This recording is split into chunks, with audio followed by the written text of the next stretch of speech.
السلام علیکم دوستو، حضرت سیدنا ابو اسحاق رحمہ اللہ فرماتے ہیں، میں نے 30 سال تک اللہ تعالیٰ کے بارگاہ میں دعا مانی کہ اے اللہ، تو مجھے سچی اور خالص توبہ کی توفیق عطا فرما۔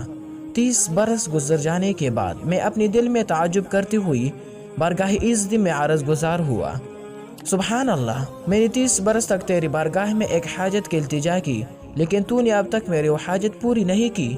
جب میں سو گیا تو خواب میں دیکھا کہ ایک شخص مجھ سے کہہ رہا تھا، تم اپنی 30 سالہ دعا کے قبول نہ ہونے پر تعجب اور حیرت کرتے ہو؟ کیا تم یہ نہیں معلوم کہ تم اللہ سے کس چیز کا سوال کر رہے ہو؟ تم اس بات کا سوال کر رہے ہو کہ اللہ تعالیٰ تمہیں اپنا دوست اور محبوب بنا لے۔ کیا تم نے اللہ کی یہ فرمان نہیں سنا، ان اللہ یحب التوابین ویحب المتطہرین؟